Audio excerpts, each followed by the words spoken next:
Caros espectadores, alguma vez pensaram qual é o limite da paciência?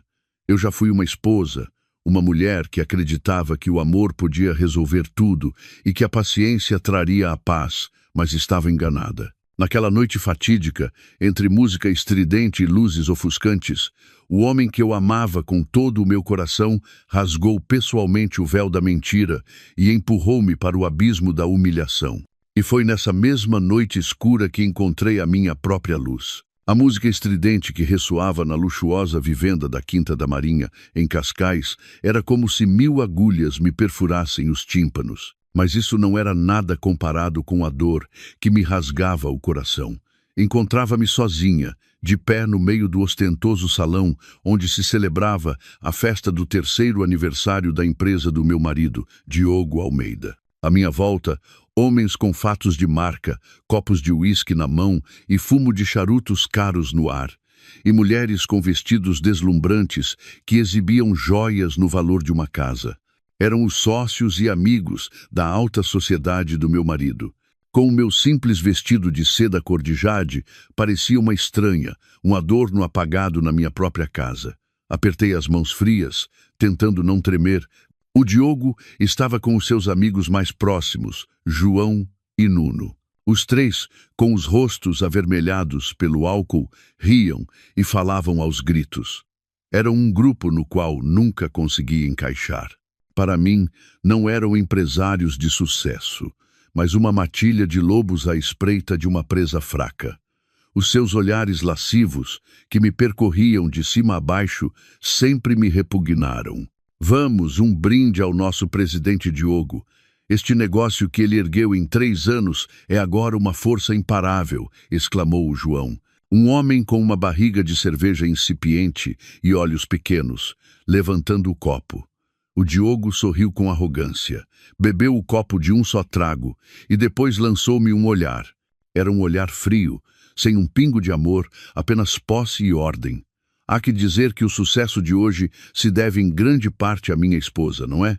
Os seus amigos soltaram uma risada cúmplice e depreciativa.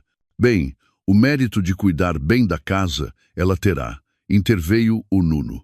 A tua mulher, o que saberá ela de negócios? Mas há que reconhecer uma coisa, Diogo.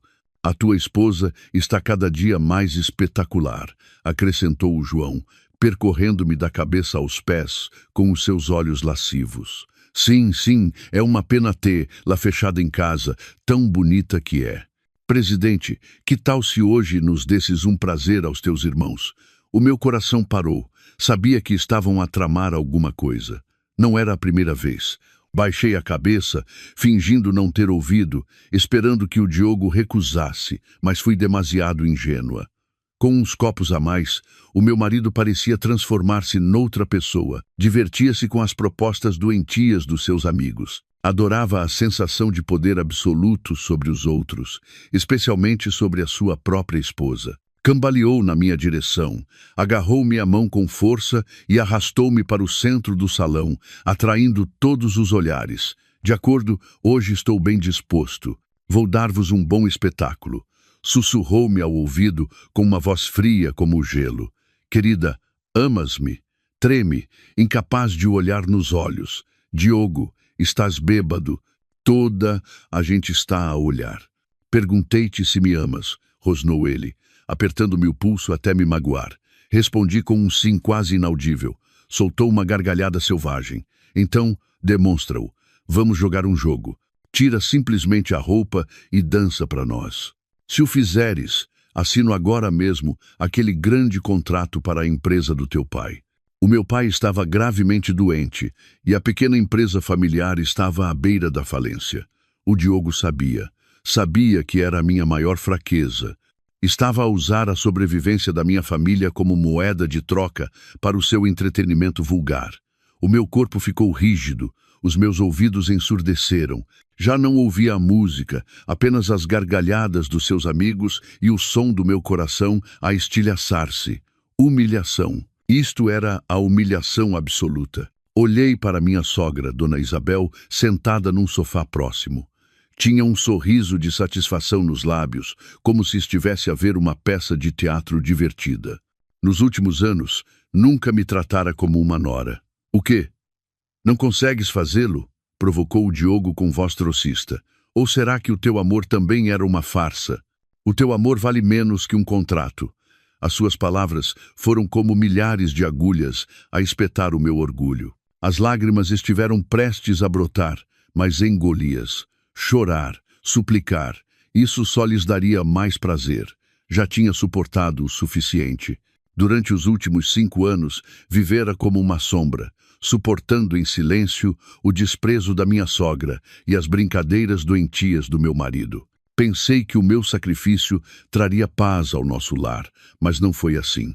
A minha bondade e a minha fraqueza apenas os tinham encorajado. Esta noite, ele tinha me empurrado até o último limite. De repente, todo o medo e a resignação dentro de mim desapareceram, substituídos por uma estranha calma. Era a serenidade de alguém que já não tem nada a perder. Lentamente, levantei a cabeça e olhei para o Diogo diretamente nos olhos. O meu olhar já não era de medo, mas de um vazio gélido. De acordo, a minha voz soou estranha. Vou jogar esse jogo. A sala inteira ficou num silêncio sepulcral. Até o Diogo pareceu um pouco surpreendido com o meu fácil consentimento. Provavelmente esperava que eu chorasse e suplicasse. O sorriso nos seus lábios tornou-se ainda mais triunfante. Assim fala a minha esposa. Deixei de o olhar. Virei-me para a multidão que observava em silêncio. Os olhos dos homens estavam fixos em mim, cheios de cobiça e desejo mórbido. Respirei fundo. A fina gabardina de cor creme que vestia de repente pareceu pesada. Lentamente, muito lentamente, levantei ambas as mãos e agarrei as lapelas do casaco. Cada um dos meus movimentos era calmo e pausado, sem pressa. As risadas tinham cessado por completo, deixando apenas o som de uma música inquietantemente doce. Todos esperavam que a minha humilhação ficasse a descoberto. Com calma, despi a peça exterior. O casaco deslizou suavemente pelos meus ombros e caiu no chão. E então, todas as pessoas naquela sala, o meu marido, a minha sogra e os seus amigos depravados, ficaram gelados. O sorriso triunfante do meu marido desapareceu e o copo de vinho na mão do João caiu ao chão, estilhaçando-se. Dona Isabel, que estava sentada no sofá, também se levantou de um salto, com os olhos muito abertos e uma expressão de incredulidade perante o que estava a ver. A sala inteira mergulhou num silêncio absoluto, um silêncio mais aterrador que um grito. Caros espectadores, não sentem curiosidade em saber o que a Sofia mostrou para que todos ficassem tão horrorizados? E como a sua vida tomará um novo rumo depois desta noite? Se querem saber a resposta e acompanhar a Sofia na sua jornada para recuperar a justiça, não se esqueçam de subscrever o canal Histórias de Família e ativar as notificações. Não percam o próximo capítulo desta emocionante história. O ambiente tornara-se denso e pegajoso, e a música, que até há pouco soava doce, parecia agora lúgubre e triste. O meu casaco jazia em silêncio sobre o chão frio de mármore, como um pedaço de alma recém-arrancada. Todos os olhares, antes cobiçosos e lascivos, estavam agora fixos em mim com um horror indisimulável. Continuava de pé no centro da sala, sob o deslumbrante candelabro, mas não me sentia nua. Pelo contrário, sentia que usava uma armadura invisível. Debaixo do meu fino vestido de seda, o que lhes mostrei não foi a minha pele, mas um pedaço de papel cuidadosamente preso ao meu peito. Uma folha de papel A4 branca. Sobre ela, uma imagem a preto e branco de uma pequena vida em formação com uma conclusão clara. Gravidez de 6 semanas, batimento fetal positivo. Estava grávida. Depois de 3 anos de anseio, de inúmeras visitas secretas ao hospital, de suportar as palavras cruéis da minha sogra a chamar-me de árvore estéril. Finalmente, o céu tivera piedade de mim. Soube da notícia nessa mesma manhã, pouco antes desta festa horrível. Queria dar uma surpresa ao Diogo. Queria comunicar-lhe a feliz notícia num ambiente romântico. Mas ele, precisamente ele, tinha estragado tudo. Tu, Estás grávida. A voz do Diogo gaguejou. A arrogância e a embriaguez tinham desaparecido completamente dos seus olhos, deixando apenas um desnorte incrédulo. Olhou fixamente para a ecografia colada ao meu peito. Depois, voltou-se para o meu rosto, como que tentando confirmar se isto era real ou uma brincadeira. Não respondi. Apenas esbocei um leve sorriso, um sorriso mais amargo que as lágrimas. Por que, Diogo? O jogo ainda não acabou. Ainda queres que eu dance para os teus amigos? Cada palavra que pronunciei foi leve como uma pluma, mas como um martelo gigante a golpear o silêncio da sala. Os seus amigos, João e Nuno, agora pálidos, baixaram a cabeça, incapazes de me olhar diretamente. Parece que até as suas brincadeiras doentias tinham um limite. Não se atreviam a brincar com uma mulher que carregava no ventre o sangue do seu amigo. Mas a minha sogra, Dona Isabel, era diferente. O seu espanto transformou-se rapidamente em fúria e malícia. Levantou-se de um salto e correu na minha direção com os olhos esbugalhados. Grávida? De quem estás tu grávida? Não penses que podes enganar a nossa família com este truque. Quem sabe se essa criança é do Diogo ou de outro homem qualquer. Cada palavra que ela cuspia era um punhal que se cravava no meu coração. Mesmo neste momento, insultava-me e duvidava da minha fidelidade. O Diogo pareceu reagir ao ouvir as palavras da sua mãe. Não me defendeu, nem refutou a calúnia da sua mãe. Em vez disso, a dúvida começou a brotar nos seus olhos. É verdade. Por que é que só dizes isso agora? Onde tens andado? E com quem te tens encontrado? Juntou-se a sua mãe para me interrogar como se eu fosse uma criminosa. Afinal, aos olhos deles, eu não era apenas uma inútil, mas também uma mulher promíscua. O amor e a confiança que lhe entregara durante os últimos anos não valiam nada. A dor dentro de mim transformou-se numa fria ira. Tinha alimentado uma tênue esperança de que esta criança fosse a corda que salvaria o nosso casamento, que o fizesse entrar na razão, mas não. Apenas serviu para revelar os seus verdadeiros rostos com maior clareza. Não chorei nem me justifiquei. Sabia que, neste momento, qualquer explicação era inútil. Com calma, descolei a ecografia do meu vestido, dobrei-a com cuidado e guardei-a na minha mala. Depois, agachei-me, apanhei o meu casaco e voltei a vesti-lo com dignidade. As minhas ações surpreenderam a todos. Provavelmente esperavam uma cena de choros e súplicas. Estou cansada. Desfrutem da vossa festa, disse com uma voz estranhamente serena. Virei-me em direção às escadas, deixando para trás um grupo de pessoas congeladas e um caos de suspeita e vergonha. Subi os degraus de mármore, um a um. A cada passo, lembrava-me dos dias em que pisei esta casa pela primeira vez. Lembrei-me do antigo Diogo, um estudante de arquitetura pobre, mas cheio de ambição. Conhecemo-nos num café, livraria onde eu trabalhava em part-time para pagar os meus estudos. Ele não tinha dinheiro nem estatuto, mas tinha um coração sincero e projetos cheios de sonhos. Ganhou o meu coração com ramos de flores silvestres que colhia à beira do caminho, com tardes em que partilhávamos um pedaço de pão a sonhar com um futuro brilhante. Dizia que amava a minha pureza, a minha simplicidade e a minha determinação. Dizia que trabalharia arduamente para me dar uma vida feliz. Eu acreditei nele. Amei-o com o coração puro de uma rapariga que não conhecia o mundo. A minha família vivia no campo. Os meus pais eram agricultores. Quando lhe o apresentei, opuseram-se. Temiam que eu sofresse, mas desobedeci aos meus pais e deixei tudo por ele. No dia em que casamos, não tínhamos nada, apenas as mãos vazias e um amor que parecia eterno. Alugamos umas pequenas águas furtadas e começamos o nosso negócio. Gastei todas as minhas poupanças e até vendi o colar que a minha mãe me deixou para o ajudar a montar o seu pequeno ateliê de arquitetura. Os primeiros anos foram muito difíceis. Eu fazia de contabilista, de recursos humanos e procurava clientes para ele. À noite, os dois debruçávamos-nos sobre as plantas. Foi duro, mas éramos muito felizes. E então a sua empresa começou a ter os seus primeiros sucessos. Conseguimos um grande projeto e o dinheiro começou a chegar.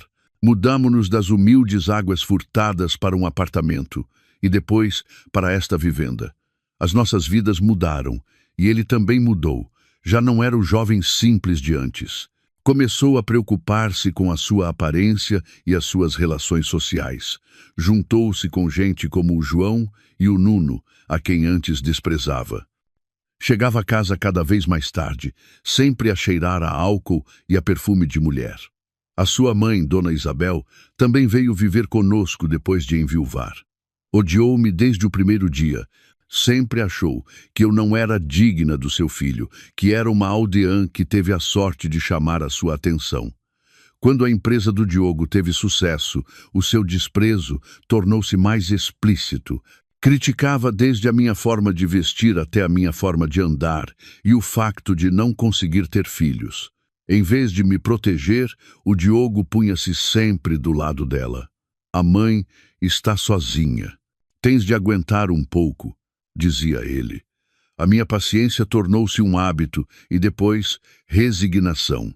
Enganava-me a mim mesma, pensando que, enquanto a família estivesse em paz, todos os meus sacrifícios valiam a pena.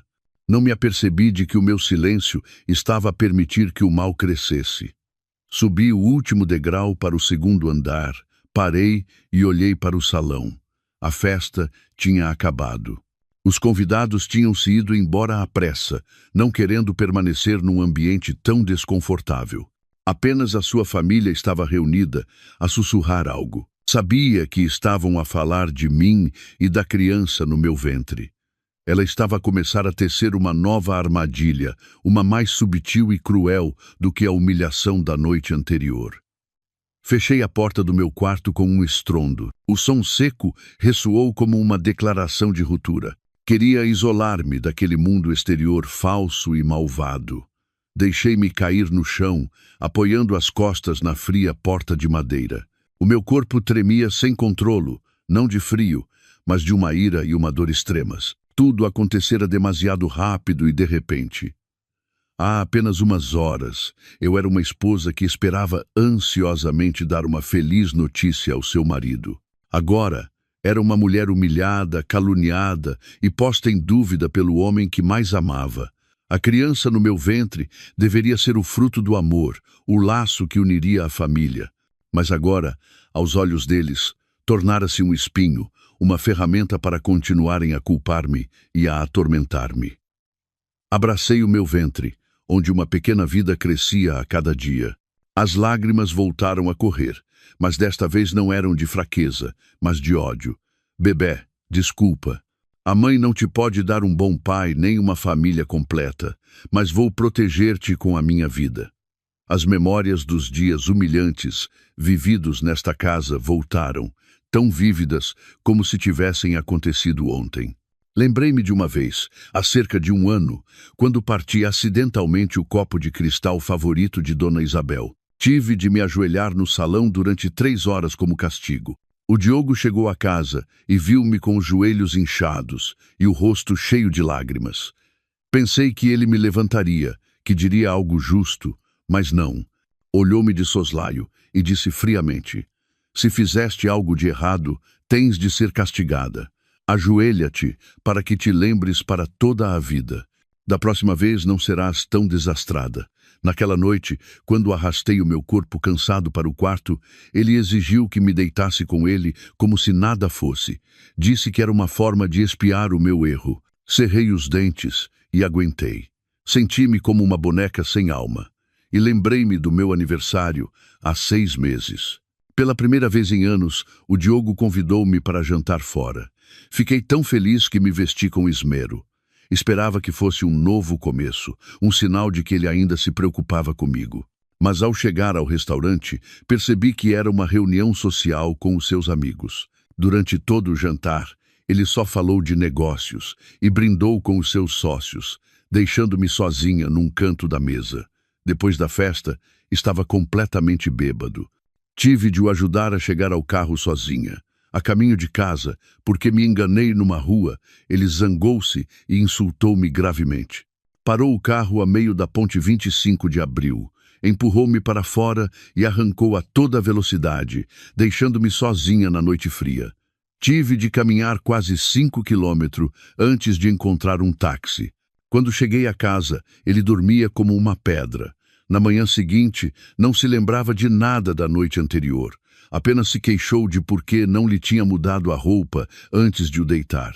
Os fragmentos dessas memórias dolorosas cravavam-se no meu coração, lembrando-me da minha própria estupidez e cegueira. Por que consegui aguentar tanto tempo? Por que continuei a agarrar-me a um amor que morrera há muito tempo? Talvez porque estava demasiado sozinha. Os meus pais estavam no campo e não gozavam de boa saúde. Não queria preocupá-los. Não tinha muitos amigos. Dedicara todo o meu tempo e o meu coração ao Diogo e a esta família. Tinha-me isolado. Tinha-me fechado numa gaiola de ouro, confundindo isso com felicidade. Mas esta noite a gaiola partira-se.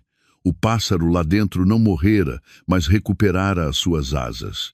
Uma verdade dolorosa veio-me à mente. Na noite anterior, antes da festa, enquanto me preparava no quarto, ouvi por acaso o Diogo a falar ao telefone com o João. A porta não estava bem fechada, por isso só ouvi umas poucas palavras, mas foi o suficiente para que o meu sangue gelasse. Não te preocupes, esta noite vai haver um bom espetáculo.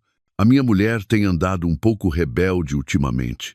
É preciso pô-la no seu lugar. Que espetáculo!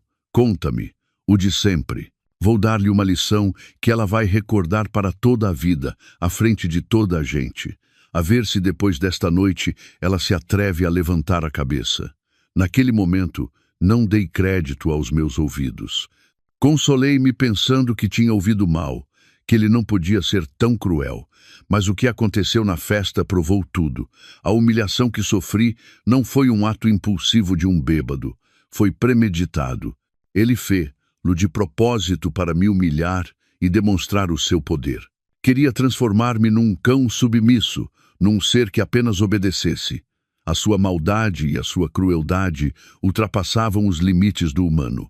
De repente, umas leves batidas na porta e a voz do Diogo soou do lado de fora. Já não era uma voz bêbada, mas calculista.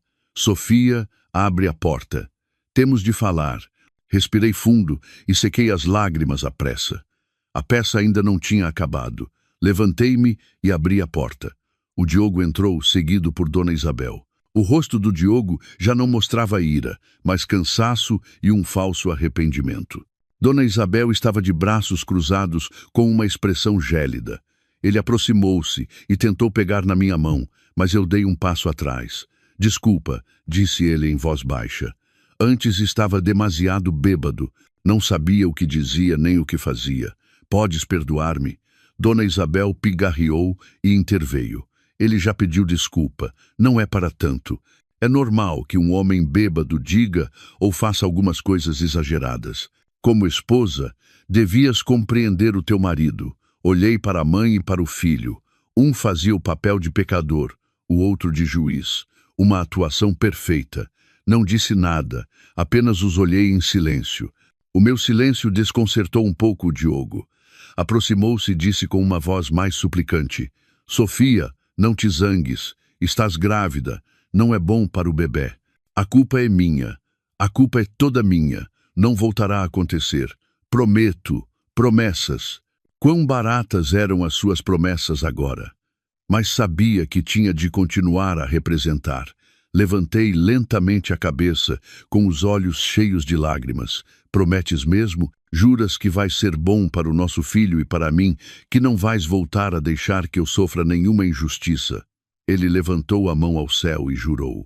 Olhei-o profundamente nos olhos, tentando encontrar um vislumbre de sinceridade, mas só havia falsidade. Sabia que se tinham rebaixado não por arrependimento, mas pela criança no meu ventre. Precisavam de um filho. Dona Isabel precisava de um neto para continuar a linhagem, para consolidar a sua posição na família. O Diogo precisava de um filho para me prender, para continuar a controlar-me. Assenti levemente com voz fraca. Vou acreditar em ti, mas preciso de tempo. Ao ver que a minha ira se dissipara, o Diogo soltou um suspiro de alívio. A expressão de Dona Isabel também se suavizou. Assim gosto. Descansa depressa, tens de cuidar bem do meu precioso neto. Disse isso e virou-se para sair, mas não se esqueceu de lançar uma última farpa. Para termos a certeza, amanhã vamos ao hospital fazer outra revisão. Só podemos confiar no hospital da nossa família. Tinham começado a agir. Até o meu filho Nonato se tornara uma ferramenta nas suas mãos. Esta guerra ia ser muito mais feroz do que eu imaginara. A porta fechou-se e um silêncio sufocante envolveu-me. As palavras de Dona Isabel ressoavam nos meus ouvidos. Só podemos confiar no hospital da nossa família, a Clínica Luz Saúde, da qual ela era uma das principais acionistas. Entendi perfeitamente as suas intenções. Não confiava em mim. Queria controlar tudo, até a minha saúde e a informação sobre o meu filho. Um arrepio percorreu-me as costas. Se eu fosse lá, todos os resultados dos exames e a informação sobre o feto estariam nas suas mãos. O que poderia ela fazer? Poderia distorcer os factos, montar outro teatro para me prejudicar. Nem queria pensar nisso. Era como um peixe numa tábua de cortar, e eles eram os que seguravam a faca, prontos para me desmembrar a qualquer momento. Não podia ficar sentada à espera da morte. Tinha de encontrar uma saída. Mas para onde ir? Para a casa dos meus pais? Impossível. O Diogo e a sua mãe certamente iriam até lá para pressionar os meus pais. Não podia causar-lhes mais preocupações. No meio da confusão, um nome veio-me à mente. A minha madrinha, Dona Carmo, era a melhor amiga da minha falecida mãe. Depois de a minha mãe falecer, ela cuidou de mim como se fosse sua própria filha. Dona Carmo era uma mulher extraordinária, uma empresária que outrora dominou o mundo dos negócios, construindo um enorme grupo têxtil do zero. Agora estava reformada, mas a sua influência e os seus contactos no mundo empresarial continuavam a ser formidáveis. Mais importante ainda, era extremamente inteligente e perspicaz, capaz de ver através das pessoas. Desde o início, não gostou do Diogo. Esse rapaz tem a astúcia nos olhos. Tem cuidado, disse-me ela, mas naquela altura eu estava cega de amor e não ouvi o seu conselho.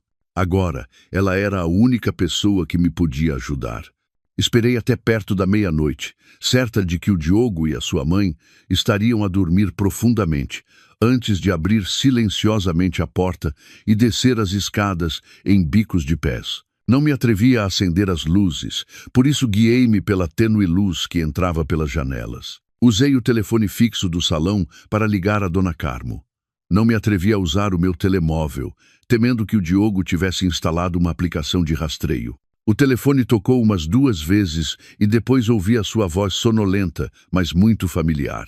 Estou? Madrinha. Sou eu, a Sofia. A minha voz era quase um soluço trêmulo. Ao ouvir a minha voz, Dona Carmo despertou de imediato. Sofia, o que se passa? Por que estás a ligar a estas horas? Aconteceu alguma coisa? Madrinha, eu não consegui continuar. Apenas soluçava do outro lado do telefone. Calma, filha, calma. Respira fundo e diz-me o que aconteceu. A voz de Dona Carmo era firme, mas tinha um poder tranquilizador.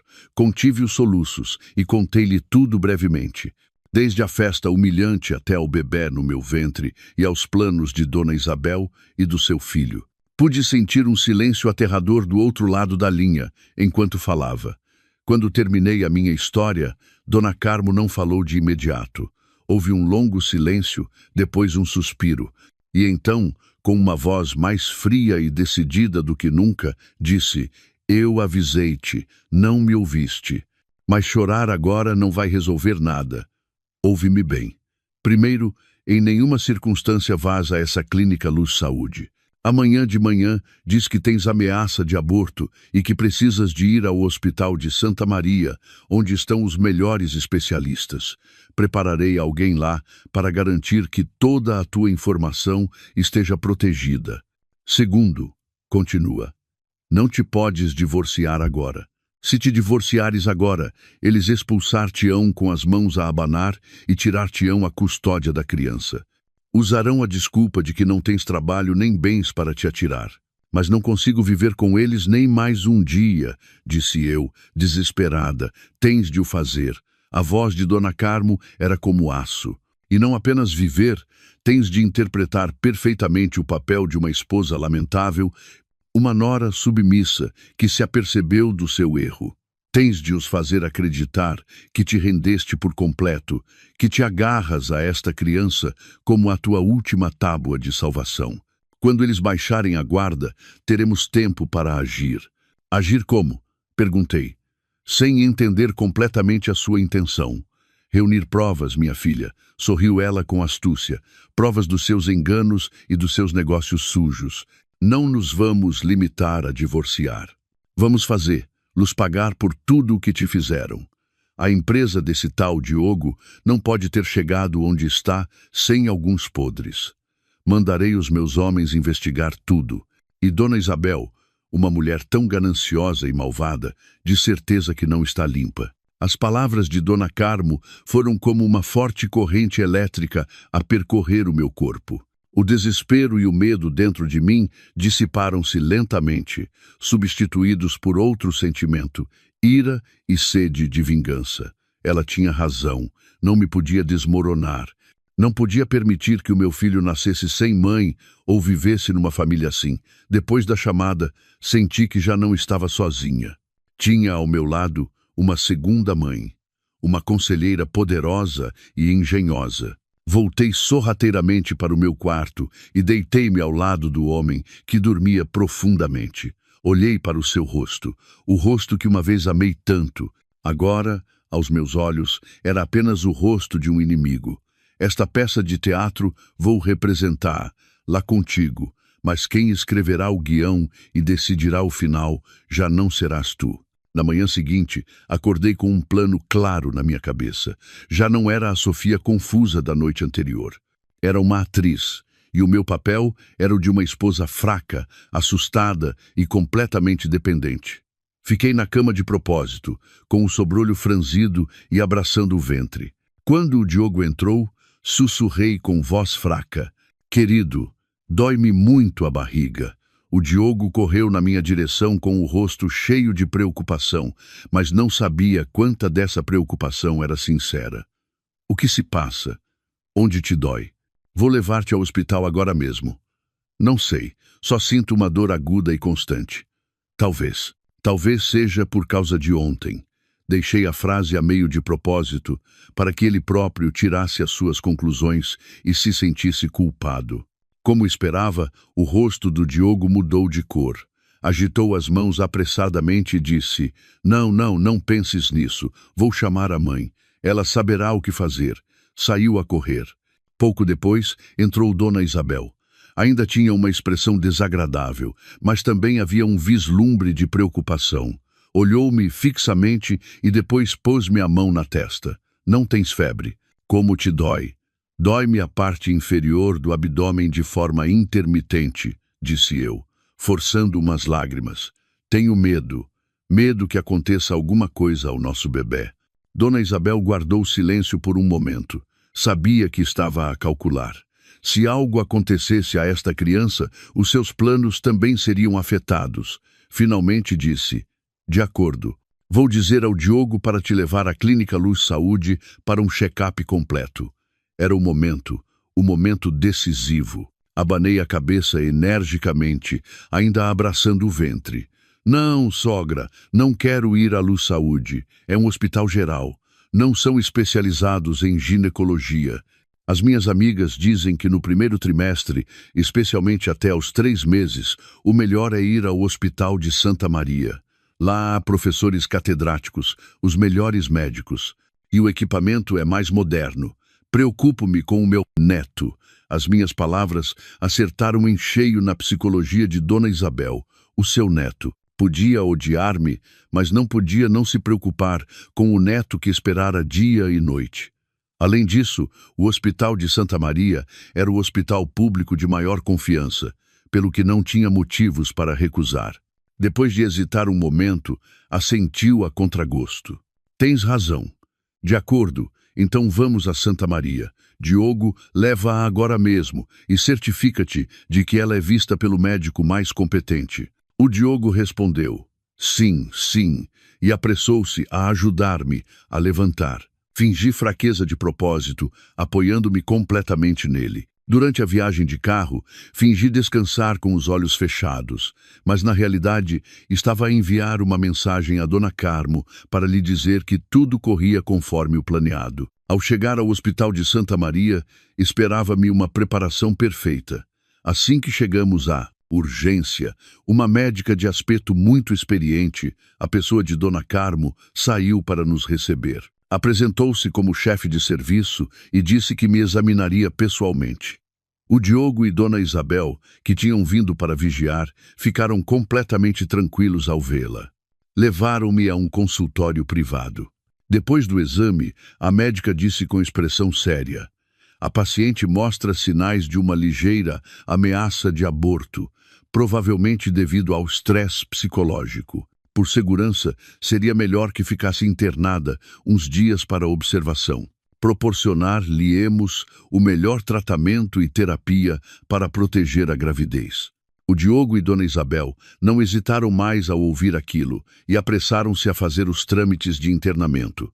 Fui transferida para um quarto individual, tranquilo e confortável. Assim, o primeiro passo foi um sucesso. Tinha me libertado do seu controle direto e ganhado um espaço seguro e um tempo precioso. Durante os dias seguintes, interpretei o meu papel de paciente na perfeição. Ficava na cama a ler, a ouvir música, sem revelar em absoluto que estava a tramar algo. O Diogo e Dona Isabel vinham visitar-me todos os dias, trazendo todo tipo de caldos e comidas nutritivas. Eram estranhamente amáveis comigo. O Diogo não parava de pedir desculpa e de fazer todo o tipo de promessas.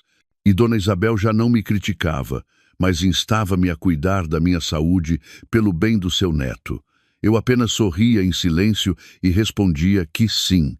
A minha atitude submissa fê-los baixar ainda mais a guarda, acreditando que me tinha rendido por completo. Enquanto isso, no exterior, Dona Carmo e a sua rede começaram a mover-se.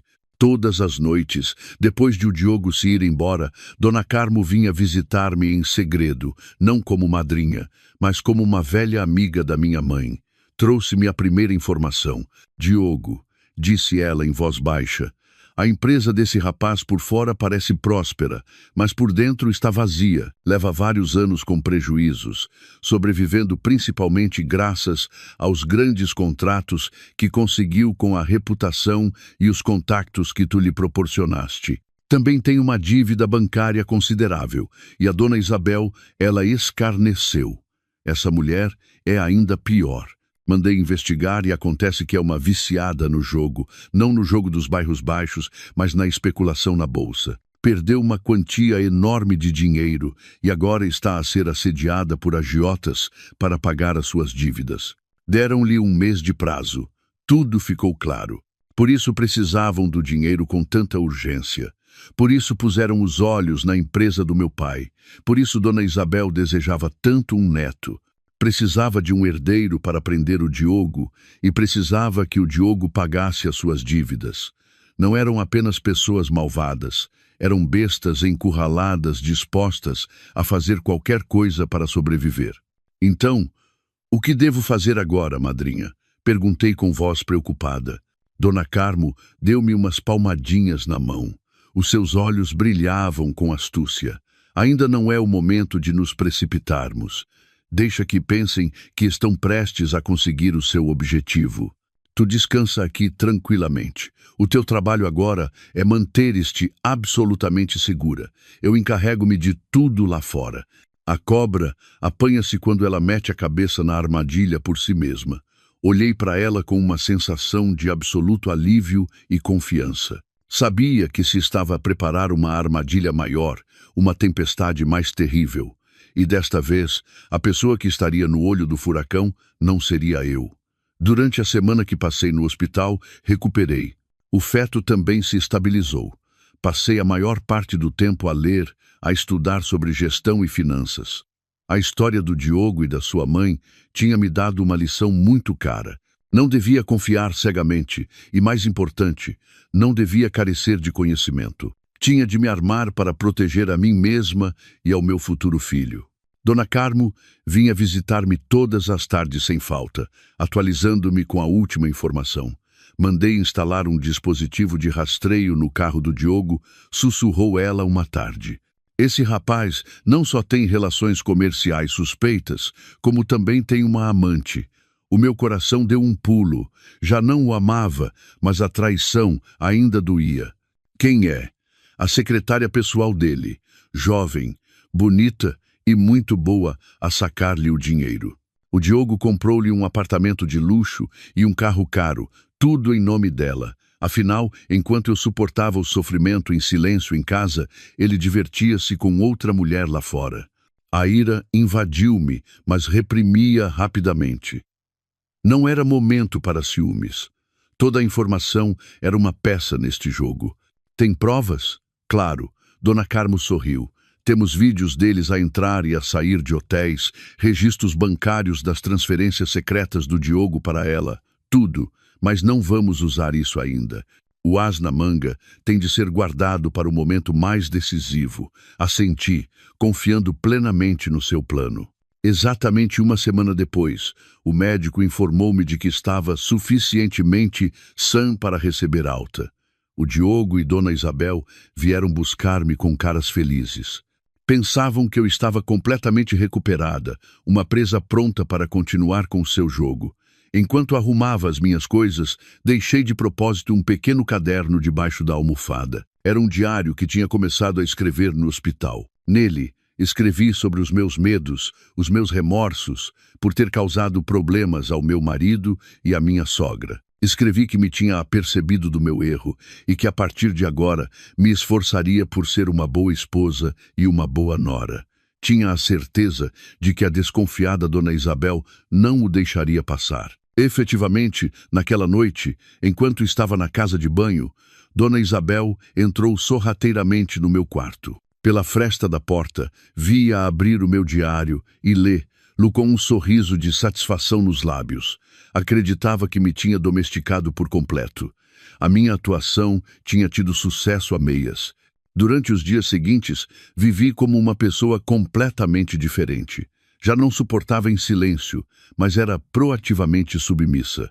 Levantava-me cedo para preparar um pequeno almoço abundante para toda a família. Comprava a Dona Isabel os tônicos mais caros, dizendo-lhe para cuidar da sua saúde. Até comecei a perguntar pelo trabalho do Diogo, fingindo interesse nos negócios do meu marido e dando-lhe conselhos ingênuos. A minha mudança de 180 graus fez com que o Diogo e Dona Isabel suspeitassem ao princípio, mas depressa acreditaram que eu tinha mudado por causa do bebê, que me tornara mais atenciosa com a família. Em particular, comecei a mostrar um interesse excessivo no trabalho do Diogo. Muitas vezes, levava-lhe o almoço ao escritório. Claro, o meu objetivo não era cuidar do meu marido. Há muito tempo que não ia à empresa e não pude deixar de me surpreender. A empresa do Diogo tinha crescido muito mais. Os funcionários iam e vinham atarefados. Tudo parecia muito profissional, mas eu sabia que por trás daquela fachada brilhante, os vermes estavam a devorar tudo. Levava o almoço, mas os meus olhos estavam ocupados a observar o meu redor. Fiz amizade com os funcionários, especialmente com a equipa de contabilidade. Até comecei a perguntar pelo trabalho do Diogo, fingindo interesse nos negócios do meu marido e dando-lhe conselhos ingênuos. A minha mudança de 180 graus fez com que o Diogo e Dona Isabel suspeitassem ao princípio, mas depressa acreditaram que eu tinha mudado por causa do bebê, que me tornara mais atenciosa com a família. Em particular, comecei a mostrar um interesse excessivo no trabalho do Diogo.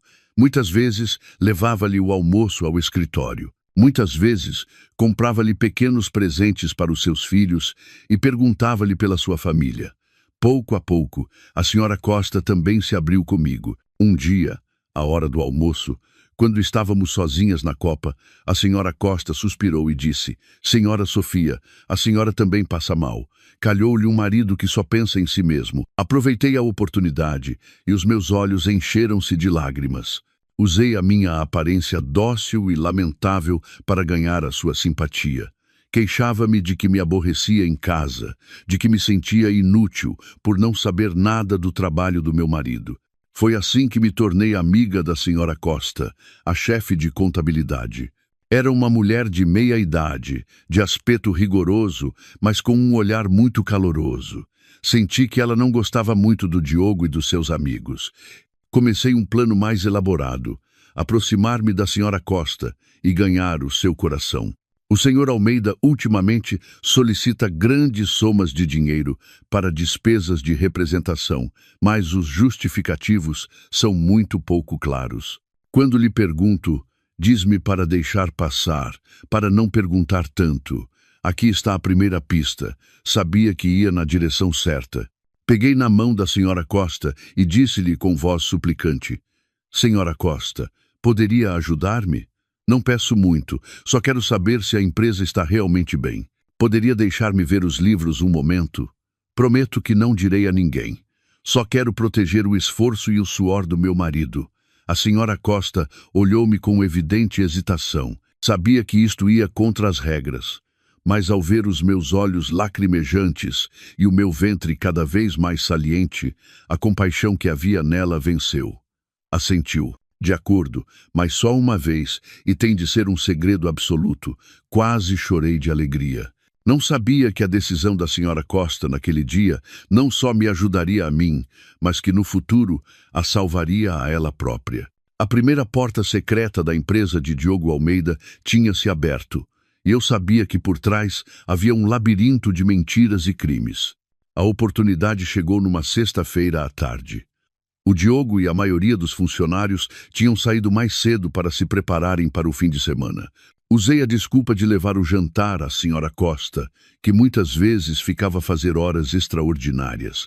No escritório de contabilidade vazio, sob uma tênue luz amarela, a senhora Costa fechou a porta à chave e ligou o seu computador. Só tem 30 minutos, disse ela com voz ainda algo preocupada.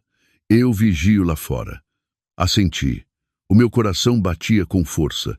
Sentei-me na sua cadeira. A mão que segurava o rato tremia ligeiramente. Perante mim, desdobrava-se todo o mundo financeiro da empresa de Diogo Almeida, o mundo ao qual ele nunca me permitira entrar. Não sabia muito de contabilidade, mas não era tola. Seguindo as instruções remotas de um perito financeiro contratado por Dona Carmo, sabia o que procurar. Concentrei-me nas rubricas de despesas de representação, custos de marketing e honorários de consultoria. Como a senhora Costa tinha dito, os números aqui eram anormalmente altos. Abri um ficheiro de Excel chamado Parceiros VIP. Dentro havia uma lista de empresas, supostamente parceiros estratégicos, que assinavam regularmente contratos de consultoria e marketing no valor de centenas de milhares e até milhões de euros. Rapidamente, fiz capturas de ecrã da lista. Um nome chamou a minha atenção. Média Dourada, LDA. Este nome aparecia com muita frequência, com grandes contratos quase todos os meses. Enviei secretamente esta lista de empresas para o pessoal de Dona Carmo por telemóvel para que a verificassem. Enquanto esperava, continuei a procurar. Abri os ficheiros digitalizados dos contratos. A assinatura do Diogo estava por todo o lado, audaciosa e segura de si. Mas quando abri um contrato com a Média Dourada, parei na secção do representante da parte B, um nome muito familiar, Nuno Domingues. O Nuno, aquele amigo depravado do Diogo. Então era isso, estavam conluiados. Esta empresa, Média Dourada, era claramente uma empresa fantasma, criada para desviar o dinheiro da empresa do Diogo. Nesse preciso momento, o meu telemóvel vibrou suavemente. Era uma mensagem de Dona Carmo, Média Dourada, AP Consultores, Planeamento MG. Todas são empresas fantasma. Os representantes são todos familiares ou sócios próximos do Diogo e dos seus amigos. Agora, tudo estava claro. Não se tratava da corrupção de um indivíduo, mas de um crime organizado. Tinham transformado a empresa do Diogo numa máquina de lavar dinheiro, numa ferramenta para desviar e repartir o dinheiro. Rapidamente copiei todos os ficheiros de contratos e as folhas de Excel suspeitas para uma pequena pen USB que tinha trazido. Os 30 minutos passaram num abrir e fechar de olhos.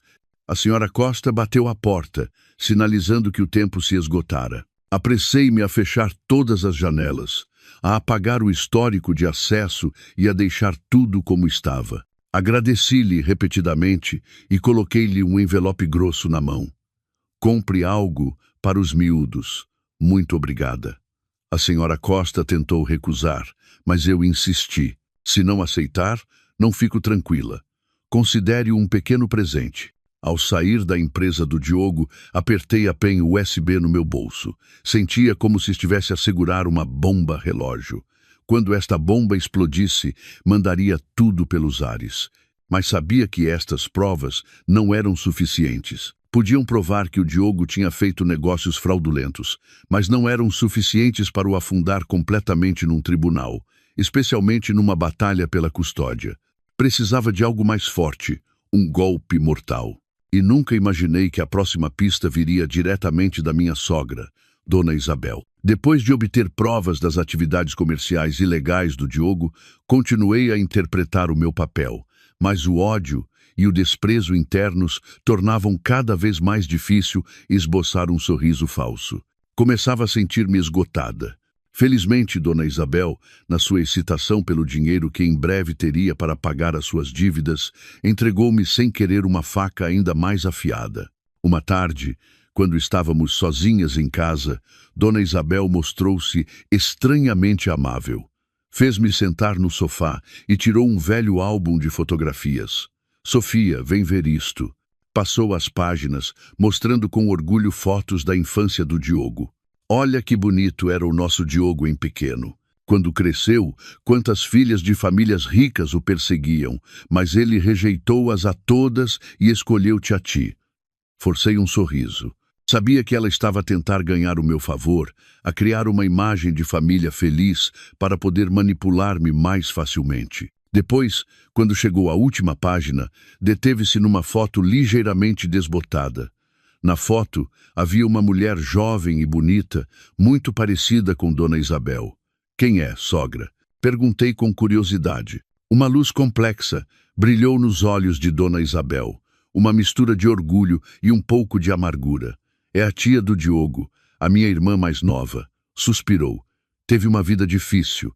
Era bonita e inteligente, mas teve azar. Casou com um homem violento e jogador e não aguentou, por isso fugiu com o filho há mais de 10 anos. Não soubemos mais nada dela. Era uma história triste, mas havia algo no olhar de Dona Isabel que não era tão simples. Perguntei despreocupadamente. E o que foi feito do marido da sua tia? Dona Isabel franziu os lábios e disse com desdém: esse homem degradou-se ainda mais depois de a mulher e o filho se irem embora. Ouvi dizer que o meteram na prisão por algum assunto ilegal. Morreu de uma doença poucos anos depois de sair. O karma. E o filho da tia? Já deve ser crescido. Sogra. Quando perguntei pelo filho, a expressão de Dona Isabel mudou de repente. Ficou um pouco nervosa e fechou o álbum apressadamente. Ah, isso não sei. Perdemos o contato. Mudou de assunto. Bem, para que falar de coisas velhas? Apetece-te comer algo especial? Vou dizer à empregada para preparar. A sua evasiva aumentou as minhas suspeitas. Por que reagia de forma tão estranha ao falar do filho da sua irmã? Intuitivamente, senti que havia um segredo por trás desta história. Naquela noite, liguei a Dona Carmo e contei-lhe a conversa e as minhas suspeitas. Madrinha, poderia investigar sobre a irmã de Dona Isabel e o seu filho? Há algo de estranho. Dona Carmo guardou silêncio por um momento do outro lado da linha e depois disse: de acordo, deixa isso comigo. Conheço o coração de uma mulher melhor do que ninguém. Apenas uns dias depois, Dona Carmo ligou-me. A sua voz não tinha sua calma habitual, mas estava cheia de ira. Sofia, senta-te bem e ouve. O que te vou contar pode deixar-te em choque. Sim? O que se passou? A irmã de Dona Isabel, a voz de Dona Carmo endureceu. Não fugiu por causa da violência do marido. Morreu num acidente de viação há 15 anos. O quê? Fiquei gelada. E quem causou o acidente não foi outro senão o seu marido. Mas o caso foi arquivado de forma estranha. O homem só cumpriu alguns anos de pena por homicídio por negligência. Segundo uma fonte, Dona Isabel arranjou tudo. A minha mente era um caos. Por que é que Dona Isabel ocultaria a verdade sobre a morte da sua irmã? Porque ajudaria o homem que matou a sua irmã. E a criança? Onde está agora?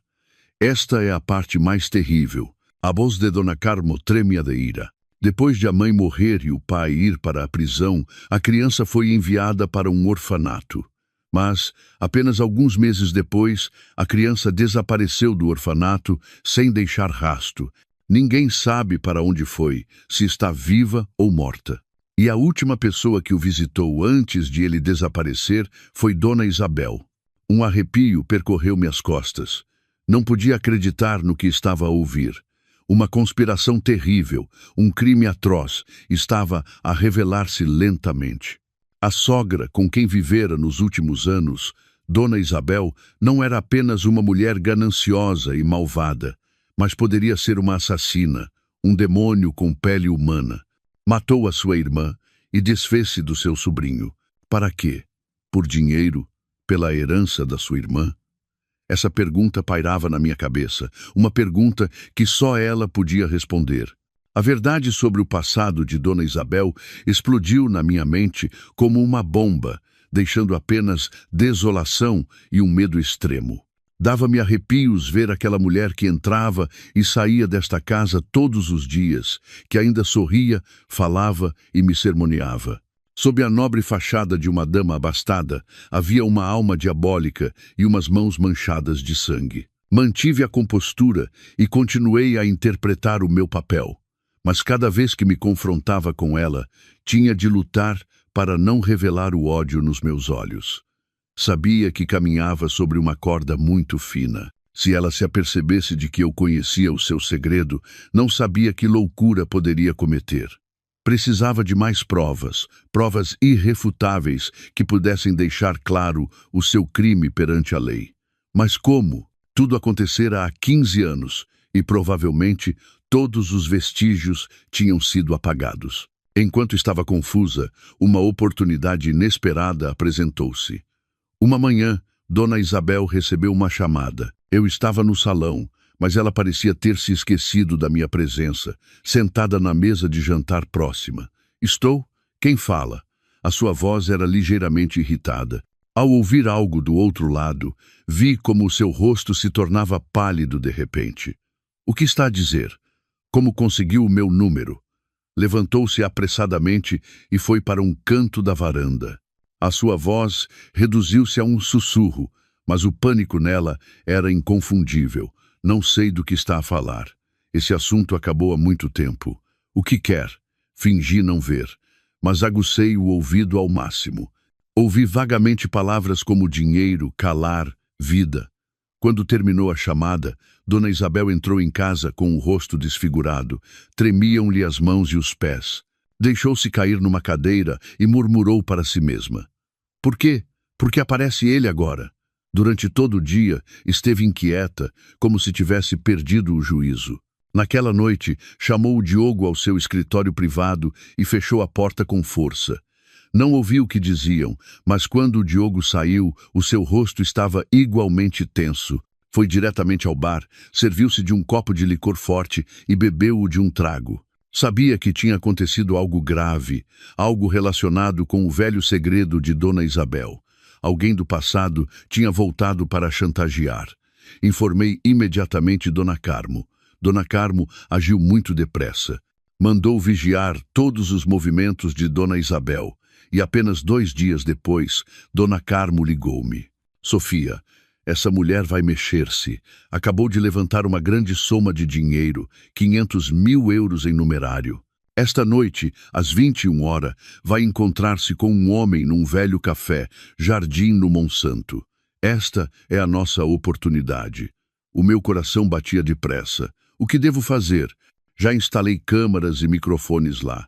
Mas preciso que vejas de um lugar seguro. Há coisas em que só podes acreditar se as vires com os teus próprios olhos.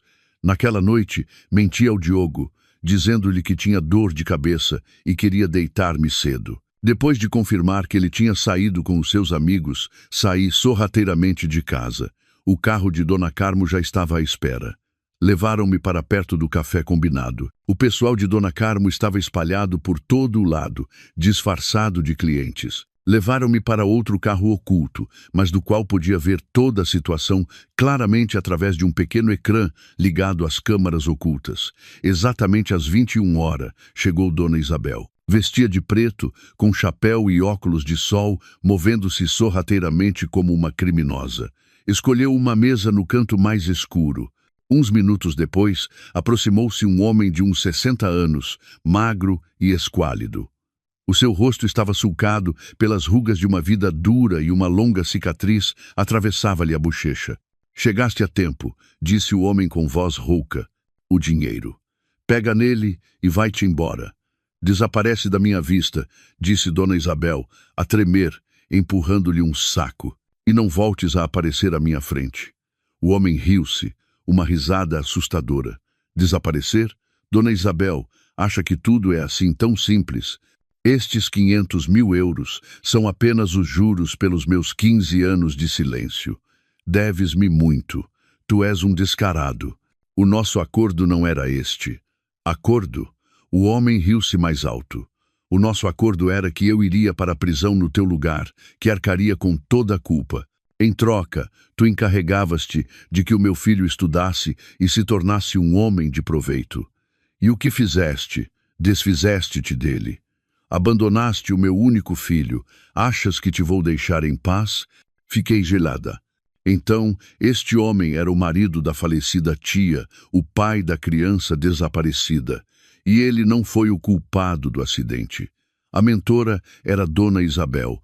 Eu não sei onde ele está, gaguejou Dona Isabel, a tremer de medo. Foi adotado por outra pessoa. Não mintas. O homem bateu na mesa. Investigai tudo. Entregaste-lo a um casal estéril perto da fronteira e cortaste todo o contacto. Vendeste o teu próprio sobrinho, demônio. Lágrimas começaram a rolar pelos olhos do homem. Perdi a minha mulher. Agora também perdi o meu filho. Tudo por tua culpa. Hoje não preciso do dinheiro. Vais pagar. Vou à polícia. Vou contar-lhes toda a verdade. Dito isto, levantou-se de um salto para sair. Dona Isabel, num estado de pânico extremo, agarrou-o pela mão e suplicou. Não, por favor. Dou-te mais dinheiro, o que quiseres, mas, por favor, mantenha a boca fechada. Mas o homem já não ouvia. No seu desespero, Dona Isabel fez uma loucura. Tirou uma pequena, mas afiada faca da sua mala. Se queres morrer, concedo-te o teu desejo, gritou ela, lançando-se sobre o homem. Tudo aconteceu num instante, mas nesse mesmo momento, os clientes ao redor levantaram-se em uníssono. Eram os polícias que Dona Carmo tinha avisado de antemão. Antes que a faca de Dona Isabel pudesse tocar no corpo do homem, foi detida por um braço firme. Isabel Torres fica detida por tentativa de homicídio e encobrimento de um criminoso. A peça tinha terminado. O último crime de Dona Isabel ficou exposto à luz do dia. A imagem de Dona Isabel, a gritar como uma louca enquanto era algemada no café, foi gravada na íntegra. Este vídeo, juntamente com o testemunho do que foi seu cunhado, o Sr. Rocha, e todas as provas que tínhamos recolhido, formaram um processo criminal irrefutável. O caso foi reaberto e a terrível verdade, que estivera enterrada durante 15 anos, finalmente veio à luz. Dona Isabel não só foi a autora intelectual do acidente de viação que causou a morte da sua irmã, como também a pessoa que vendeu cruelmente o seu próprio sobrinho. O seu motivo não era outro senão a ganância. Queria ficar com toda a herança que os seus pais tinham deixado às duas irmãs.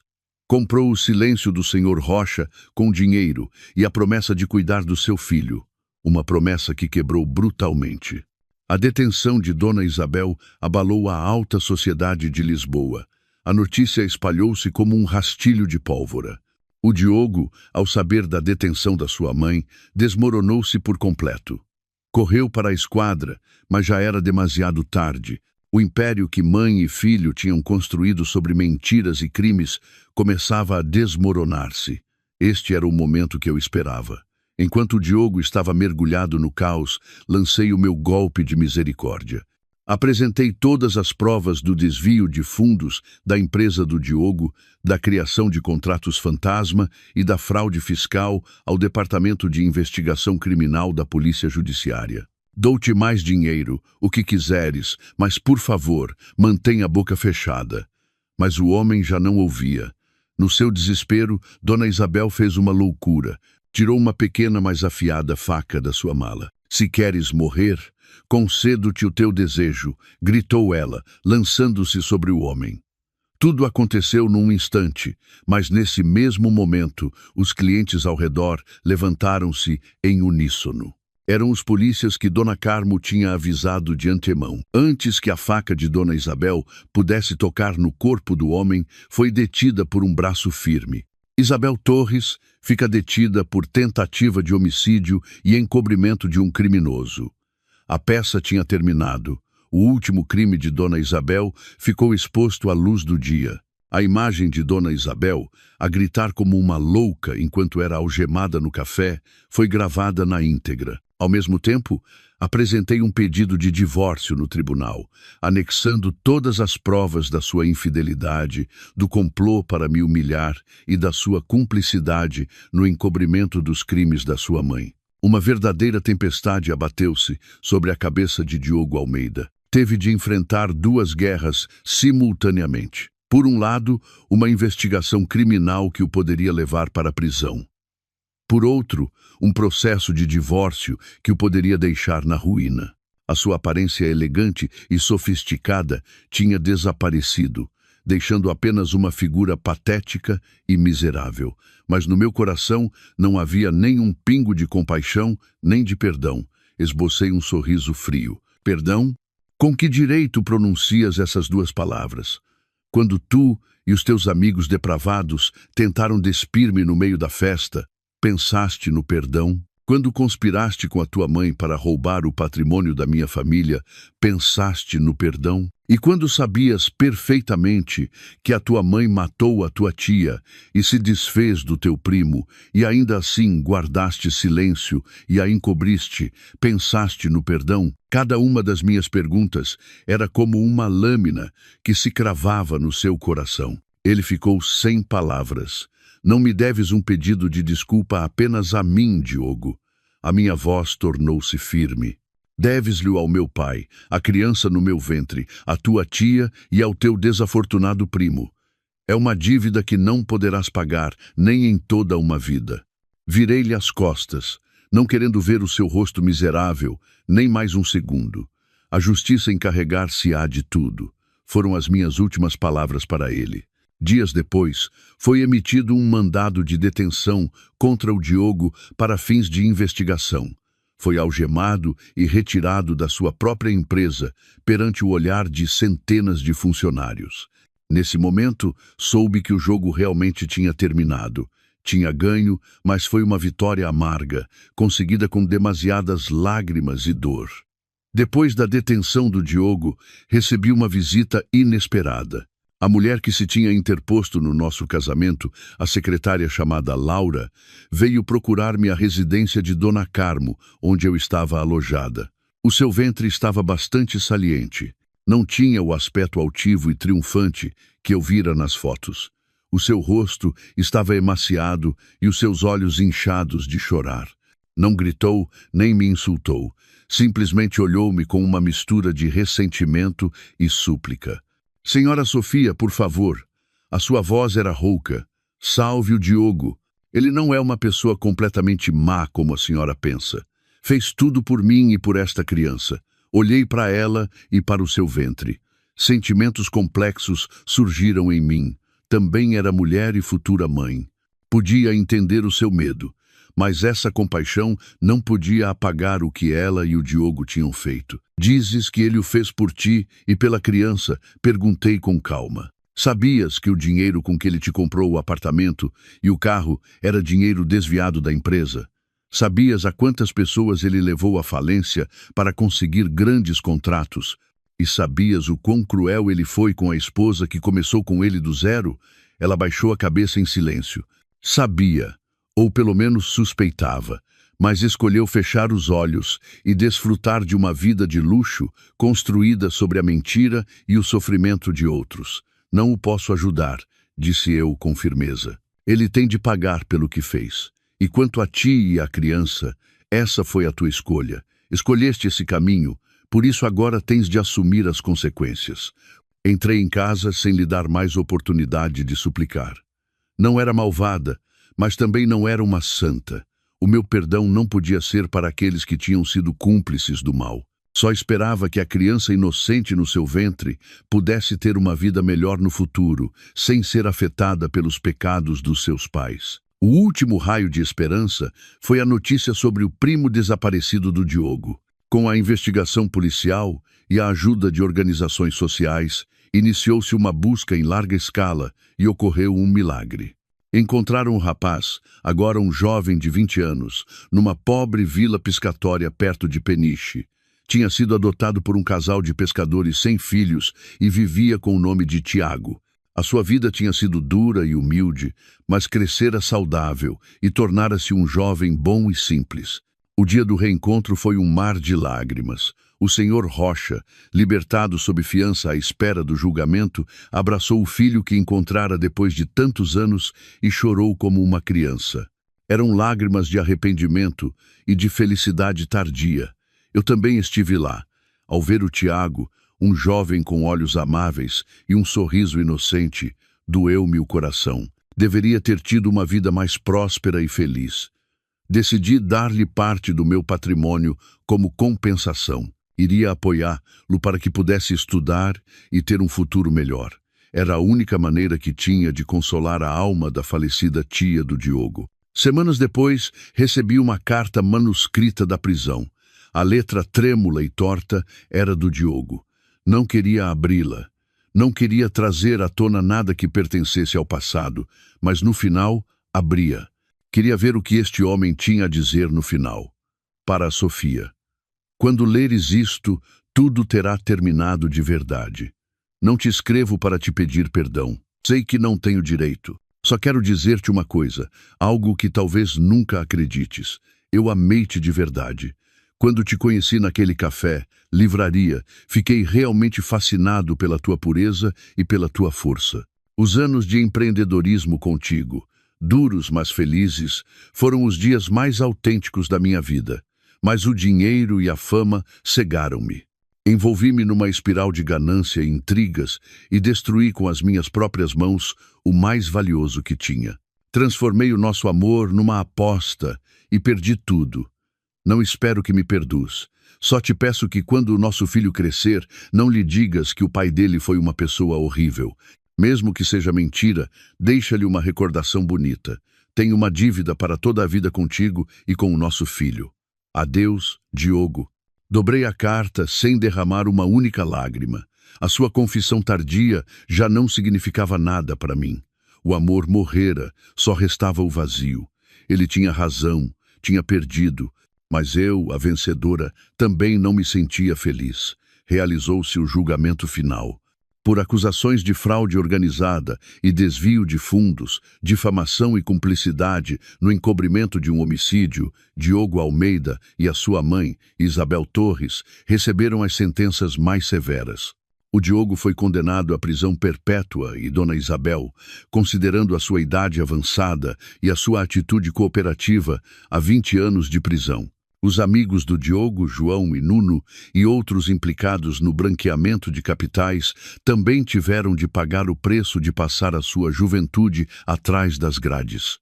O senhor Rocha, pela sua coragem ao denunciar o crime de Dona Isabel e pela sua contribuição na busca do seu filho, recebeu a clemência da lei.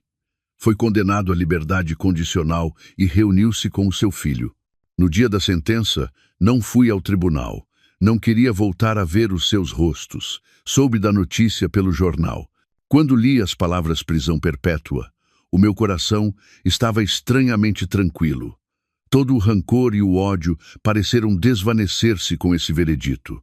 Conseguir a justiça, não só para mim, mas também para as outras vítimas. Isso era suficiente. Sentei-me no meu novo escritório, a olhar para a movimentada paisagem urbana. Não voltei à minha antiga empresa. Vendia para romper completamente com o passado. Em vez disso, usei parte do meu patrimônio e dos meus conhecimentos para criar um fundo de investimento especializado em apoiar pequenas empresas lideradas por mulheres. Queria usar o meu poder para ajudar outras mulheres, para que não cometessem os mesmos erros que eu. Nesse momento, entrou Dona Carmo. Trazia uma chávena de chá de camomila quente. "O que se passa, filha? Em que pensas?" Sorri e abanei a cabeça. "Nada, madrinha. Só sentia que, por fim, tudo tinha terminado de verdade." "Não é o fim." Dona Carmo deixou a chávena na mesa. "É o começo. Um novo começo para ti e para o anjinho que está para nascer." Acariciou suavemente o meu ventre com um olhar cheio de carinho. "Já pensaste num nome para minha neta?" Olhei pela janela. Os primeiros raios do amanhecer brilhavam intensamente. "Sim", disse eu com voz cheia de esperança. "Chamar-se-á Aurora. Desejo que a sua vida seja sempre pacífica e livre." Dona Carmo sorriu. Eu também sorri. A minha vida, que fora uma tempestade, finalmente ancorara num porto tranquilo. Um novo amanhecer estava a chegar, não só para mim, mas também para as gerações futuras. 6 meses depois do julgamento, a minha vida abriu um capítulo completamente novo. O meu ventre crescia a cada dia e eu sentia a ligação sagrada com a pequena vida que se desenvolvia dentro de mim. Todo o ruído do passado se afastara, deixando apenas calma e uma emocionante expectativa. O fundo de investimento Fênix, que nomeei para comemorar o meu ressurgimento das cinzas, começou a operar. Não me envolvi na gestão diária, mas assumi o papel de presidente do conselho para estabelecer a estratégia. A gestão cotidiana deixei-a nas mãos de uma equipa de profissionais de confiança de Dona Carmo. Queria dedicar todo o meu tempo e o meu coração a preparar-me para o papel mais importante da minha vida: ser mãe. Uma manhã, enquanto lia no tranquilo jardim de Dona Carmo, o mordomo trouxe-me uma encomenda. Era uma pequena caixa de madeira sem remetente. Abri-a com curiosidade e encontrei dentro um velho caderno e uma carta. A caligrafia da carta era suave e familiar. Reconheci de imediato que era a letra da senhora Costa, a que me ajudara. Abri a carta à pressa. Para a senhora Sofia. "Quando ler isto, estarei muito longe. Lamento ter-me ido embora sem me despedir." Depois de tudo terminar, senti que já não tinha cara para continuar na empresa e enfrentá-la. Embora não a tenha magoado diretamente, o meu silêncio e a minha passividade perante as más ações de Diogo Almeida também são um pecado. Recebi demasiado dinheiro de si, não o mereço. Com esse dinheiro, pude enviar a minha filha para estudar nos Estados Unidos para que realizasse o seu sonho. Com isso, creio que saldei a minha dívida com a minha filha. Hesitei muito em enviar-lhe este caderno, mas no final decidi fazê-lo. É um registro pessoal que escrevi enquanto trabalhava para o Diogo. Dentro, provavelmente há segredos que nem mesmo a investigação descobriu ainda. Não sei se isto lhe será de mais ajuda, mas creio que tem direito a saber toda a verdade. Desejo que a senhora e o seu filho estejam sempre bem. Atentamente, Sra. Costa. Abri o caderno à pressa. Página após página, a senhora Costa registrara meticulosamente transações suspeitas, reuniões secretas e conspirações que descobrira por acaso. E na última página, li uma passagem que me deixou atônita. Dia X do mês Y, hoje, o senhor Almeida voltou a discutir com Dona Isabel. Ouvi por acaso. Dona Isabel ameaçou-o com revelar a verdade sobre a morte do pai do senhor Almeida se ele não lhe desse dinheiro. O pai do senhor Almeida não morreu de um ataque cardíaco? Que outro terrível segredo pode haver? O meu corpo ficou frio. O pai do Diogo, O Sr. Almeida Pai, eu só sabia que morrera há quase 10 anos, pouco depois de Dona Isabel e o seu filho se mudarem para viver com ele, de um súbito ataque cardíaco. Foi considerada uma morte natural e ninguém suspeitou, mas este escrito sugeria uma possibilidade terrível. A sua morte foi realmente natural ou foi outro crime encoberto? Fechei o caderno. Tremiam-me as mãos e os pés. Pensava que tudo tinha terminado, mas parecia que apenas tinha descascado uma camada de uma cebola podre. Quantas mais camadas de crimes se esconderiam lá dentro? O caderno da Sra. Costa, como uma bomba relógio, voltou a abalar a minha vida tranquila. O segredo da morte do meu ex-sogro atormentava-me. Passei várias noites em claro a debater se devia reabrir este caso. Uma parte de mim sussurrava que o passado era o passado, que os malvados já tinham sido castigados e que eu devia viver a minha nova vida, que não me enredasse mais em assuntos complexos e perigosos. Mas, por outro lado, a minha consciência não me permitia. Se realmente foi um assassinato, a alma do defunto ainda não descansaria em paz. E os culpados, embora estivessem na prisão, os seus crimes ainda não teriam vindo à luz. Finalmente, decidi recorrer a Dona Carmo. Era a única pessoa em quem podia confiar e pedir conselho. Depois de examinar o caderno e ouvir a minha história, Dona Carmo mergulhou em profundos pensamentos durante um longo tempo. O seu rosto mostrava uma profunda preocupação. Sofia, isto não é um assunto simples, disse ela com voz séria. Aconteceu há 10 anos. Todas as provas provavelmente desapareceram. Além disso, os principais suspeitos, o Diogo e a Dona Isabel, estão ambos na prisão. Reabrir o caso será muito difícil e poderá pôr-te em perigo. Mas se for verdade, não podemos fingir que não sabemos. Madrinha, disse eu com um olhar decidido, a vida de uma pessoa não pode ser esquecida assim. Dona Carmo olhou-me e assentiu em silêncio. De acordo, minha filha, tornaste-te uma mulher completa, não só forte, mas também com um coração compassivo. Bem, se tomaste uma decisão, ajudar-te-ei até ao fim. Pegou no telefone e ligou a um velho amigo, um ex-comissário da polícia reformado, mas que ainda gozava de grande prestígio e contactos dentro do corpo. Explicou-lhe toda a situação, destacando os pontos suspeitos e os registros da Sra. Costa. O comissário, do outro lado da linha, ouviu com muita atenção e prometeu reabrir a investigação, em segredo desde o início.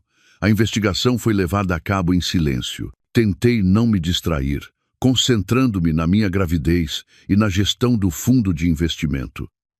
Mas todos os dias esperava notícias com ansiedade. Quase um mês depois, o comissário pediu a Dona Carmo e a mim que nos reuníssemos com ele pessoalmente.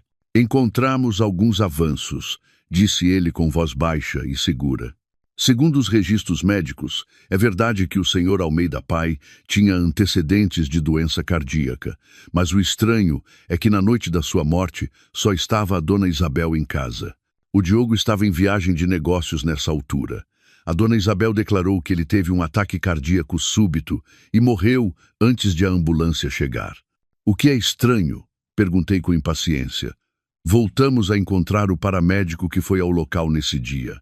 Segundo seu testemunho, quando chegou ao local, a Dona Isabel estava muito calma, sem mostrar o pânico de alguém que acaba de perder o marido. E casualmente viu um estranho frasco de comprimidos sem rótulo na mesinha de cabeceira. Quando tentou perguntar, a Dona Isabel retirou-o apressadamente, um estranho frasco de comprimidos. O meu coração batia depressa. Isso não é tudo, continuou o comissário. Descobrimos outro facto surpreendente. Dona Isabel não era a esposa legal do Sr. Almeida Pai. Era apenas sua amante. A esposa legal do Sr. Almeida falecera pouco antes, de uma doença crônica. Segundo o testamento que o Sr. Almeida deixou, toda a sua fortuna seria herdada pelo seu único filho, Diogo Almeida. Mas havia uma cláusula. O Diogo só poderia exercer plenos direitos de herança ao completar 30 anos. Se o senhor Almeida falecesse antes dessa data, o patrimônio seria gerido por um comitê fiduciário e Dona Isabel não receberia nem um cêntimo. Tudo se encaixou como as peças de um puzzle. O motivo era demasiado claro. Dona Isabel estava ao lado do senhor Almeida, mas não tinha estatuto legal nem patrimônio. Temia ser expulsa com as mãos a abanar. Se o senhor Almeida morresse pouco antes de o Diogo completar 30 anos, como única tutora do Diogo, ela poderia controlar toda a fortuna. Suspeitamos que Dona Isabel assassinou o senhor Almeida utilizando algum tipo de veneno que pode induzir sintomas semelhantes a um ataque cardíaco, concluiu o comissário. Mas para provar isso, precisamos da última prova. Precisamos da sua própria confissão. Conseguir uma confissão de uma raposa astuta como Dona Isabel não era fácil, especialmente estando na prisão. Ela não admitiria nada. Continuaria a proclamar a sua inocência e a amaldiçoar-me por ter arruinado a sua família. Mas os polícias tinham os seus métodos. Não usaram a tortura, mas a guerra psicológica. Mostraram-lhe fotos atuais do Diogo a sofrer e desesperado na prisão. Disseram-lhe que, se confessasse com franqueza, poderiam considerar uma redução da pena e teria a oportunidade de ver o seu filho antes. Mas o golpe de misericórdia foi quando fizeram com que o primo do Diogo, o Tiago, se encontrasse com ela.